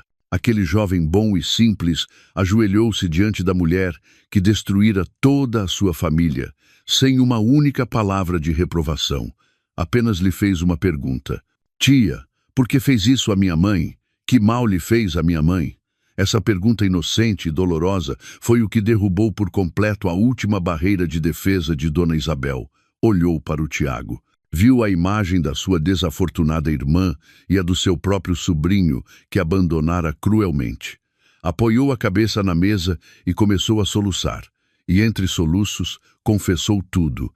Admitiu que tinha colocado um veneno que comprara no mercado negro no chá do senhor Almeida. Sentou-se tranquilamente e viu-o contorcer-se de dor até o seu último suspiro. Montou o teatro perfeito de um ataque cardíaco súbito. Um crime terrível que estivera enterrado durante 10 anos finalmente veio à luz. Realizou-se um julgamento especial. Dona Isabel passou de reclusa a acusada num caso de homicídio. Com a sua confissão e provas irrefutáveis, recebeu outro veredito. Um veredito condizente com o seu crime. Prisão perpétua. O Diogo, ao saber da verdade sobre a morte do seu pai, desmoronou-se por completo. A mãe que tanto respeitara e por quem encobrira todos os seus crimes era a assassina do seu próprio pai. Quando a sua última fé se desmoronou, enlouqueceu na prisão. No dia em que Dona Isabel foi sentenciada, não fui ao tribunal. Sentei-me em casa. Acendi incenso perante o retrato dos meus pais. Ao seu lado, também coloquei fotos da minha falecida tia e do meu desafortunado ex-sogro. Sussurrei. Tudo acabou. Descansem todos em paz. O pesadelo mais longo finalmente terminara. A justiça, embora tardia, finalmente se cumprira na sua totalidade. O meu coração sentia-se tranquilo e leve. Tinha feito o que era correto, não só por mim, mas também pelas almas que morreram injustamente. O tempo é, na verdade, uma força misteriosa. Não apaga as cicatrizes, mas cobre-as com uma fina camada de esquecimento. Desgasta as arestas afiadas da dor e, finalmente, devolve a todas as coisas a sua justiça original. Após o último julgamento, quando a tempestade mediática e os dias de guerra psicológica passaram, a minha vida regressou lentamente à órbita da calma. Mas eu sabia que, para aqueles que semearam ventos, a colheita de tempestades apenas começava.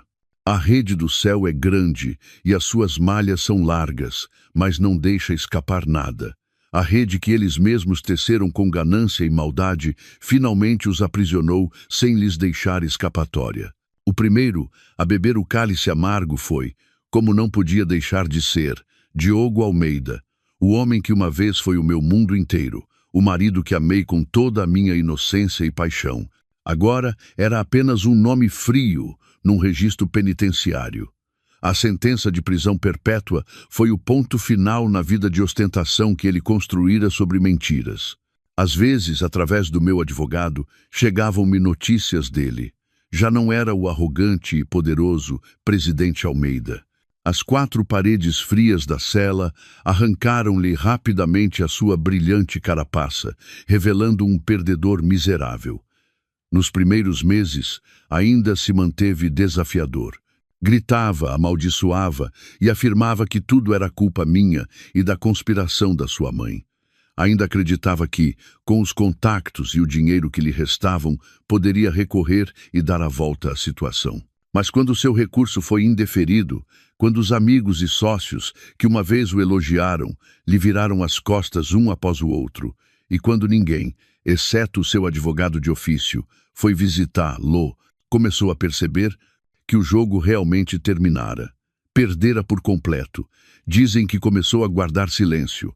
Passava horas a olhar fixamente para um ponto na parede rachada. Perdeu peso drasticamente e o seu cabelo preto, outrora brilhante, ficou grisalho. Os seus olhos, antes cheios de cálculo, tornaram-se profundos e vazios. À noite, tinha pesadelos e gritava nomes em sonhos. O meu nome, o da sua tia assassinada e até o do seu pai, que nunca chegou a conhecer de verdade. O remorso de consciência que tentara enterrar sob a carapaça do sucesso agora aflorava, corroendo-o a cada dia, a cada hora. Descansem todos em paz. O pesadelo mais longo finalmente terminara. A justiça, embora tardia, finalmente se cumprira na sua totalidade. O meu coração sentia-se tranquilo e leve. Tinha feito o que era correto, não só por mim, mas também pelas almas que morreram injustamente. O tempo é, na verdade, uma força misteriosa.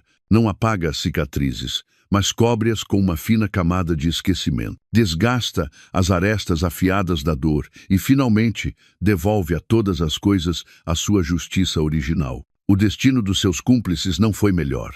A secretária Laura, a amante do Diogo, que sonhava em tornar-se a senhora da casa assim que eu fosse eliminada, despertou bruscamente da sua fantasia. Após a detenção do Diogo, o apartamento de luxo, o carro caro e tudo o que ele comprara com fundos ilegais foi confiscado. Com um ventre cada vez mais saliente, encontrou-se de repente sem nada. Nenhuma empresa queria contratar alguém implicado num escândalo econômico tão grande. Rejeitada pela sociedade, deserdada pela sua família da aldeia por causa da vergonha, teve de dar à luz sozinha num hospital público. Depois do parto, mudou-se com o seu bebê para umas pequenas águas furtadas num bairro pobre, onde, segundo me contaram, lutava todos os dias com as fraldas, o leite em pó e uma vida precária. O seu antigo glamour e altivez tinham desaparecido por completo, deixando apenas uma mulher emaciada, sobrecarregada pelo peso da sobrevivência. Não sei se arrependeu das suas escolhas, mas creio que cada vez que olhava para o seu filho inocente, não podia evitar recordar o preço de construir a felicidade sobre o sofrimento de outros. Os amigos depravados do Diogo, João e Nuno, que se regozijaram com a minha humilhação e participaram nos seus negócios sujos, também não escaparam ao seu castigo. Quando o caso do Diogo rebentou, os seus nomes também apareceram em todos os jornais. As empresas fantasma que tinham criado para branquear dinheiro para o Diogo foram rapidamente investigadas. Embora não tenham recebido penas de prisão tão severas como o Diogo, também enfrentaram multas e sanções massivas, suficientes para os levar à bancarrota. Mas o castigo mais duro para eles veio da alta sociedade da qual tanto se orgulhavam. Tornaram-se párias. Nenhum sócio queria fazer negócios com eles. Nenhum amigo queria vê-los. Onde quer que fossem, eram apontados. A ruína e a perda de reputação. Esse foi o preço que tiveram de pagar. Uma vez vi o Nuno de longe. Já não conduzia um desportivo, nem vestia fatos de marca.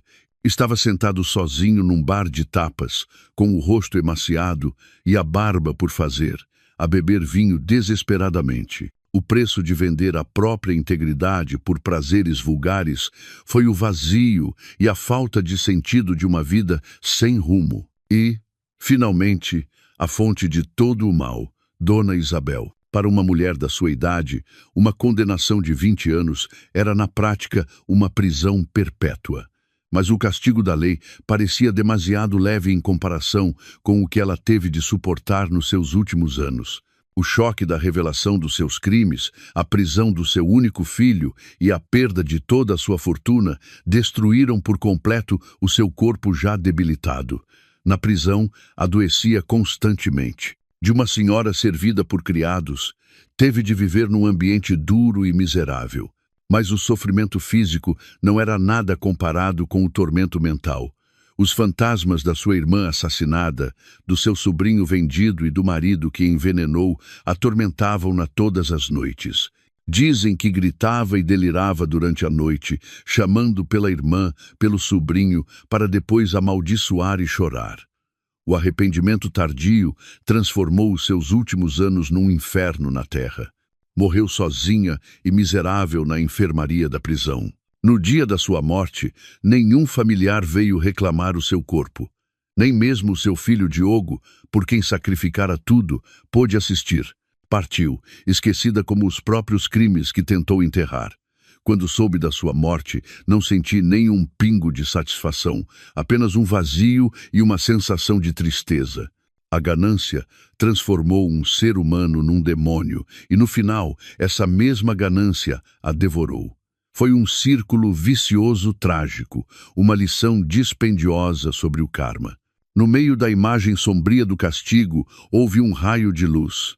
O desafortunado primo do Diogo, o Tiago, depois de se reunir com seu pai, a sua vida mudou por completo. Com o dinheiro que lhe forneci secretamente e a ajuda de patrocinadores, o Sr. Rocha e o seu filho começaram uma nova vida. Não voltaram para a cidade, mas ficaram na Vila Piscatória e abriram uma pequena loja. O Sr. Rocha, que vivera com a culpa durante anos, encontrou a paz ao lado do seu filho, dedicou o resto da sua vida a ele. O Tiago, por sua vez, completou os seus estudos através de exames de acesso e aprendeu o ofício de reparador de barcos, tornando-se um técnico competente. Muitas vezes, ligava-me e a sua voz já não era tímida, mas cheia de alegria e gratidão. Falava-me do seu trabalho, dos seus novos amigos, dos seus planos para o futuro. Às vezes, enviava-me marisco fresco que ele mesmo pescara para mim e para minha filha. Vê-lo recuperar a sua vida enchia-me o coração de calor. Pelo menos nesta tragédia, uma pessoa inocente encontrara a felicidade. Sentei-me no meu escritório e voltei a folhear o processo do caso. Os nomes, os rostos, os destinos entrelaçavam-se como num romance trágico. O karma. As pessoas dizem que é um castigo sobrenatural, a mão invisível do destino. Mas eu vejo-o de outra forma. O karma não é algo que cai do céu. É o resultado inevitável das escolhas e ações que cada ser humano semeia. O Diogo, a Dona Isabel e os seus amigos escolheram o caminho da mentira, da ganância e da crueldade. E o final que receberam foi a ruína, a solidão e o sofrimento. Não foi um castigo, foi justiça. Todo o rancor estava agora resolvido, não pelo perdão, mas pela justiça. O passado ficou para trás e a porta do futuro abriu-se de par em par diante de mim. Sabia que, a partir de agora, a minha vida só estaria cheia de capítulos de paz e esperança. Quando as últimas réplicas do terremoto da minha vida passaram, a terra sob os meus pés deixou de tremer. Em vez disso, senti uma solidez e uma calma que não experimentava há muito tempo. O céu depois da tempestade é sempre mais claro e alto. E o meu amanhecer, o meu verdadeiro amanhecer, finalmente chegara. Não só brilhante, mas também quente, com o calor do renascimento e da esperança. Não me regozijei na vitória, nem deixei que o prazer da vingança manchasse a minha alma. Em vez disso, escolhi seguir em frente, construir um novo futuro com as minhas próprias mãos, uma vida na qual já não era uma vítima nem uma juíza, mas uma criadora de felicidade para mim e para os que me rodeavam. Poucos meses após a sentença do julgamento, dei as boas-vindas a um pequeno anjo na minha vida. A minha filha Aurora nasceu rodeada do meu amor e do da minha madrinha. A primeira vez que a segurei nos meus braços, sentindo aquela pequena vida quente mover-se no meu colo, foi como se toda a dor e as feridas do passado tivessem sido curadas. Tinha os meus mesmos olhos escuros, mas a testa alta e o sorriso radiante da sua avó materna, que nunca conheceu. Ao olhar lá, soube que tinha ganho o tesouro mais precioso do mundo. Uma razão para viver, para lutar, para ser uma pessoa melhor. Ela não era apenas minha filha. Era um símbolo de um novo começo, uma força de vida tenaz que brotava das cinzas da destruição. Não voltei à antiga empresa, manchada de traição e memórias dolorosas. Vendia, juntamente com a vivenda da Quinta da Marinha. Queria romper completamente com o passado, deixar para trás tudo o que pertencia a Diogo Almeida e à sua família. Com a pensão de alimentos do divórcio e o meu próprio patrimônio, poderia ter vivido uma vida de luxo, sem preocupações, mas não o fiz. A lição da minha mãe e das minhas próprias experiências ensinou-me que o dinheiro pode ser uma ferramenta útil, mas nunca pode comprar a paz do coração. Em vez de perseguir a riqueza material, decidi procurar algo mais valioso, um propósito. Utilizei uma parte considerável do meu patrimônio para criar a Fundação Renascer, uma organização sem fins lucrativos, dedicada a fornecer aconselhamento legal e psicológico gratuito a mulheres vítimas de violência doméstica e casamentos fraudulentos. Queria usar a minha própria história e as minhas dolorosas experiências para acender uma chama de ajuda para outras mulheres, para lhes fazer saber que não estão sozinhas, que têm direito a ser protegidas e que têm a força para se levantarem e reconstruírem as suas vidas. A minha madrinha, Dona Carmo, tornou-se a conselheira da Fundação.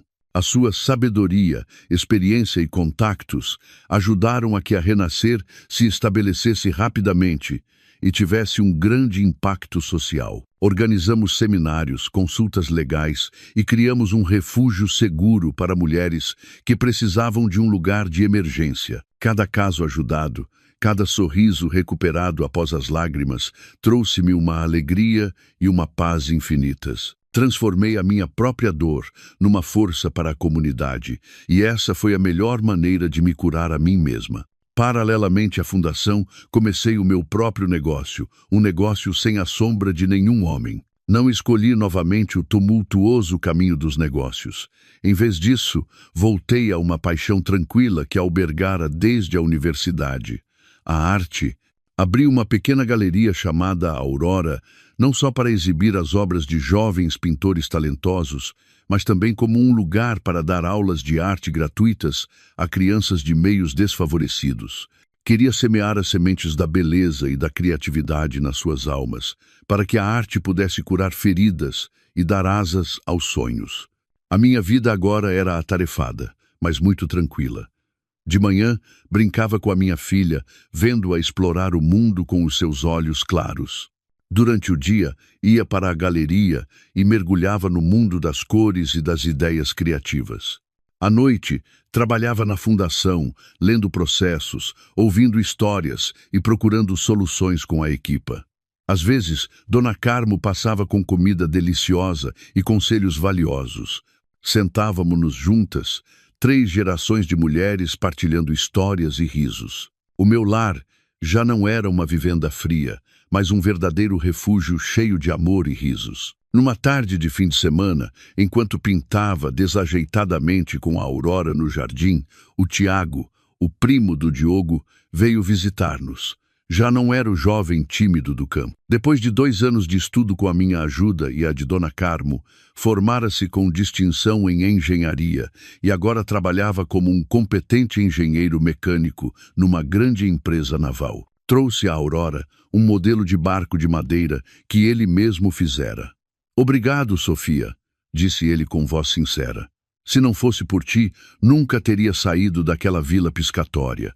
Deste-me uma nova vida." "Não digas isso", sorri. "Foi graças ao teu próprio esforço. Estou muito orgulhosa de ti." Ao ver o jovem forte e bom à minha frente, o meu coração sentiu-se realmente quente. O turbilhão de pecados da família Almeida não manchara a sua alma pura.